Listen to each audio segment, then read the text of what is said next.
రామడుగు మండల కేంద్రంలో రోడ్డు వద్ద రైతులతో కలిసి ధర్నాలో పాల్గొన్న Ramadugu single window chairman Veerla Venkateswararao asterisk Revanth Reddy మీకు రైతుల ఆందోళనలు కనపడతలేవా? ఇదేనా రుణమాఫీ మీద మీ చిత్తశుద్ధి? ఎన్నికల్లో దొంగ హామీలు ఇచ్చి రైతులను మోసగిస్తారా? ఇదిగో ఆధారాలు. రైతులకు ఏం సమాధానం చెప్తారా?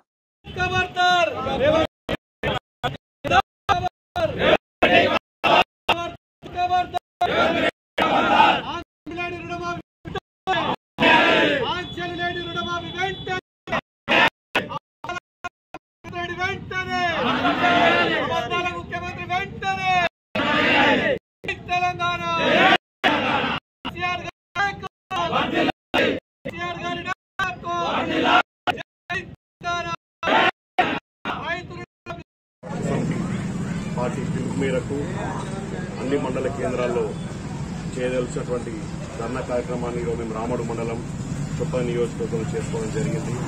దీనికి రైతాంగం కూడా భారీ సంఖ్యలో వచ్చి ఈరోజు మా మద్దతుగా కూర్చోవడం జరిగింది. ఏదైతే ఎన్నికల హామీలో భాగంగా కాంగ్రెస్ పార్టీకి సంబంధించినటువంటి అప్పటి ముఖ్యమంత్రి అభ్యర్థి శ్రీ రేవంత్ రెడ్డి గారు, ప్రస్తుత ముఖ్యమంత్రి రైతు రుణమాఫీ చేస్తానని 15th ఆగస్టులోగా 2 లక్షల రైతు రుణమాఫీ చేస్తానని కూడా మాట ఇవ్వడం జరిగింది. అన్ని దేవుళ్లపైన అన్ని గుళ్ళ దగ్గరికి వెళ్లి గుళ్ళ ముందర ప్రమాణం చేసి ఈరోజు ఈ తెలంగాణ రైతాంగానికి మాట ఇచ్చింది. కానీ తీరా చూస్తే 2 లక్షల రుణమాఫీ కాదు కదా, అసలు ₹1,00,000 రుణమాఫీకి దిక్కు లేకుండా పోయింది. ఈ రోజు మా రామడుగు సొసైటీ ఆధ్వర్యంలో కొందరి లెక్కలు తీసి చూస్తే దగ్గర 6,98,00,000 రుణాలు ఈరోజు రామడుగు మండలంలో మా సొసైటీ ద్వారా రుణాలు తీసుకోవడం జరిగింది. కానీ కేవలం 3,20,00,000 రుణాలు మాత్రం మాఫీ అయినాయి. 3,70,00,000 చిల్లర ఇంకా రుణాలు మాఫీ కావాల్సి ఉంది, కానీ కాలేదు. ఎందుకు అనంటే ఇప్పటివరకు స్పష్టమైన సమాధానం అధికారుల నుంచి మాకు రావడం లేదు. చాలా మటుకు కండిషన్లు పెట్టి రుణాలు మాఫీ కాకుండా ఈరోజు రైతాంగాన్ని మోసం చేసే ప్రయత్నం ఈరోజు ప్రభుత్వం చేస్తూ ఉన్నది. కనీసం దేవుడికి ఇచ్చిన మాట కూడా ఈరోజు వాళ్ళని లెక్కలేదు అనంటే వాళ్ళు ఎన్ని అబద్దాలు ఈరోజు ఆడి ఈరోజు ఈ తెలంగాణ ప్రజలను మోసం చేయడానికి 6 గ్యారెంటీల పేరుతో ఈరోజు వంచిండ్రో మనం అర్థం చేసుకోవచ్చు. ఇప్పుడు ఈ రుణానికే ఈ హామీకే దిక్కు లేకుండా పోయింది. ఇంకా మిగతా హామీలకు ఏ విధంగా ప్రభుత్వ స్పందన ఉంటుందనేది ఈరోజు ప్రజలు ఆలోచించాలి. కేవలం ఈరోజు ఓట్ల కోసం అడ్డమైన హామీలు ఇచ్చి, అమలు కాని హామీలు ఇచ్చి ఈరోజు ఈ రైతాంగాన్ని ప్రజలు మోసం చేయడం జరిగింది. వారికి మద్దతుగా ఈరోజు మేము మండల కేంద్రంలో ధర్నా చేపట్టడం జరిగింది.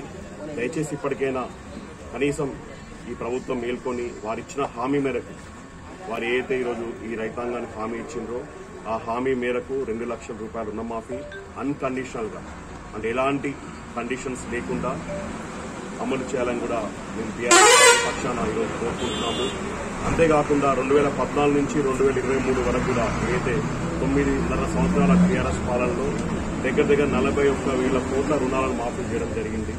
మొదటి 5 సంవత్సరాల్లో విడతల వారీగా 4 విడతలుగా ₹25,000 చొప్పున రుణాలు మాఫీ చేయడం జరిగింది. తర్వాత రెండోసారి ప్రభుత్వం అధికారంలోకి వచ్చిన తర్వాత దగ్గర ₹1,00,000 ఏకకాలంలో మాఫీ చేయడం జరిగింది. మొత్తం కలిపితే 41,000 కోట్లు ₹1,00,000 వరకు. అంటే ఈ రోజు వీళ్ళు ఇచ్చిన మాట ప్రకారంగా 2 లక్షల రుణాలను తీసుకుంటే దగ్గర 40,000 కోట్ల పైన 50,000 కోట్ల పైన వరకు అని బ్యాంకర్స్ అంటున్నారు. ఈరోజు మరి 50,000 కోట్లు రుణాల మాఫీ చేయాల్సింది పోయి కేవలం 17,000 కోట్లు మాత్రమే మాఫీ చేసి ఈరోజు ప్రజలను మోసం చేసి ఈరోజు ప్రజలను చీట్ చేసిందని చెప్పేసి అని మరొకసారి చెప్పక తప్పదు. దయచేసి ఇప్పటికైనా ప్రజాస్పందనను చూసి ప్రభుత్వం దిగి వచ్చి రుణాలను మాఫీ చేసి కనీసం కటాఫ్ డేట్ లేకుండా ఎప్పటిలోగా మాఫీ చేస్తారో కూడా ప్రజలకు స్పష్టత ఇవ్వాల్సిందిగా నేను ప్రభుత్వాన్ని విజ్ఞప్తి చేస్తాను. జై తెలంగాణ.